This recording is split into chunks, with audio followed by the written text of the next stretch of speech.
ही जी cream आहे ना सध्या ट्रेंडिंगला आहे. सगळेजण असं म्हणतात की ही क्रीम लावली ना तर तुम्हाला म्हणजे पार्टीला वगैरे कुठं जायचं असेल तर ही एकच क्रीम लावायची आहे, बाकी कोणतीच लावायची नाहीये.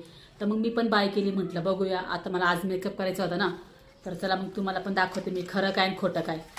आणि पहिले आपण बघूया. आता बघा इकडे इकडे माझा सेमच आहे ना, तर हे लावल्यावर काय फरक पडतो ते बघू आपण. समोरासमोर लावते ना, म्हणजे त्याचा रिझल्ट तुम्हालाही माहिती पडेल.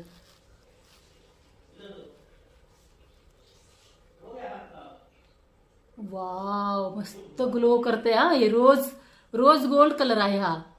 हे बघा ना किती छान दिसतंय. काहीच लावायचं नाही, याच्यामध्ये मॉइश्चरायझर सुद्धा मिक्स आहे त्यांनी सांगितलं. इकडे बघा, हा गाल बघा ना, हा गाल बघा किती छान वाटतंय. तर हे घ्यायचे असेल तर मी इथे प्रोडक्ट टॅग केलेला आहे आणि माझ्याच लिंकवरनं घ्या, कारण की डुप्लिकेट खूप आलेलं आहे मार्केटमध्ये त्याच्यामुळे. आणि ही फेसेस कॅनडाची आहे. ठीक आहे, खूप छान आहे. घ्या, बिंदास बाय करा. चला बाय बाय.